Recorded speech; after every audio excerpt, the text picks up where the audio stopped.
Mr. Tapley here for your next lesson of Year 10 History.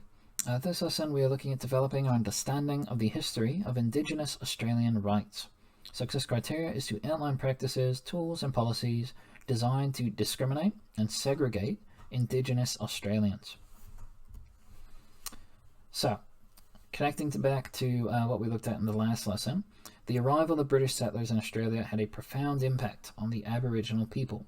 So the colonists carried over foreign wildlife, invasive species, if we're connecting to Year 10 geography, that disrupted the native ecosystem Aboriginals had relied on for food and resources. So in the past, before these Europeans, these nasty white people got here, they knew that, okay, I can go to this forest to get this animal for my food. Cool, I'm going to live this year. But introduce foreign wildlife, foxes eat the native wildlife, Indigenous people go to that forest, okay, I got no food, rip. Aboriginals were also introduced to new diseases that devastated the population. A lot of people think that the Aboriginals were killed off by, shooting people. But really, it was mostly disease that killed them. Very appropriate to be looking at disease in a global pandemic. So Aboriginals had never found or encountered these diseases before because they were living on this nice little island. It was isolated. So the first time you get hit with a disease, you get absolutely wrecked. That's why we have vaccines, which have a little bit of the disease, and we give it to you as kind of like a little practice run to give you immunity, to build up a resistance to it. Aboriginals didn't have that, so when they found these new diseases, they were wiped out. And then the frontier wars, some people were killed by guns, led to organised massacres of Indigenous peoples. The policies of Australian colonial and state governments in the late 19th and early 20th centuries continued to discriminate and target Aboriginal people with segregation and assimilation, effectively preventing them from maintaining their traditional ways of life. So not only were they depriving them of life by killing them, they were also stopping them who were living from living the life they wanted to live. So taking away their culture, their identity, not nice.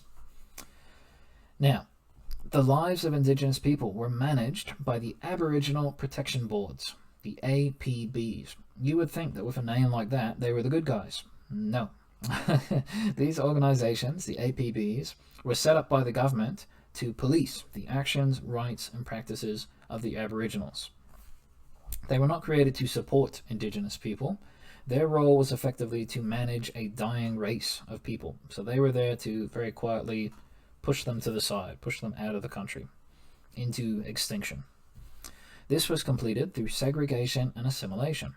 So Aboriginal people were taken from their ancestral homes and moved into land reserves and religious churches or missions to keep them separate from civilization. So they said, we don't want to look at you, we don't want you to be here, we're going to take you from this place that you've lived for thousands of years, and we're going to put you over here in this really crappy, portable unit. These practices separated Aboriginals and Torres Strait Islander people from their families and their communities, and this isolation led to a loss of culture, identity, and control. Nothing worse than not being in control of yourself. That's why you rebel when people tell you what to do. So when people tell you where to live, what to say, how to talk, who to worship, etc., it's devastating to you, your family, to your history, to your culture. At these churches, these missions and reserves, they would often tell them to not be Indigenous. They would teach the Indigenous out of them. Now, the Australian Constitution was created in 1901 as the rule book of the nation. However, this document and the first acts and laws created by Parliament very specifically and very deliberately excluded Aboriginal people. They were not entitled to vote. There were no minimum wage protections or requirements, so a white person who was working had to be paid at least this much, but there were no such laws for Aboriginals, so they could be paid less than $1 a day. And they were ineligible for welfare or pension benefits. So if I was sick, if I was unhealthy, if I was old and I couldn't work, and I was white, I could get money from the government. I could get welfare, pension to help me, support me. Aboriginals, no. Aboriginal people of mixed race, so they had Indigenous and non-Indigenous parents, were to be assimilated into white Australian society.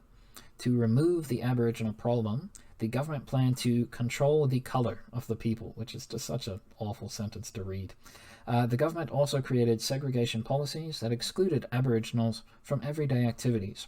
So restaurants, theatres, schools, public transport, even specific workplaces excluded Aboriginals. So I would like you to read about those awful atrocities in Chapter 3, pages 137 to 139.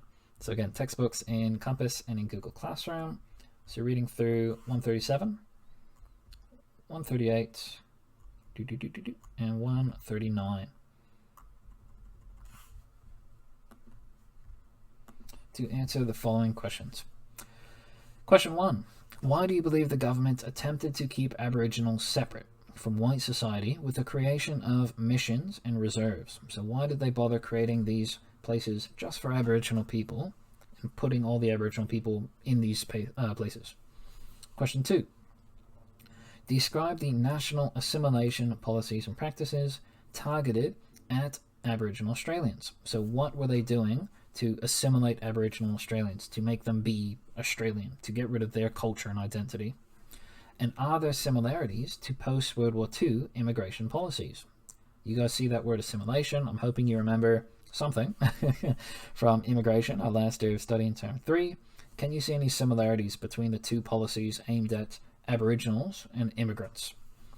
And then question 3 asks you to look at source 3.8, page 137, which is a quote from Western Australian Senator Alexander Matheson. Read through that quote, read through source 3.8, and what does this quote from an Australian politician, so he's been elected by the people support him, his views, his beliefs, what does this quote tell you about the public perception of Aboriginals? So what does this tell you that the public thought of Aboriginals? 3 questions, guys. Smash it into your digital notebook. Any questions or concerns about the questions, please let me know. Otherwise, best of luck. Hope you're well, and cheers.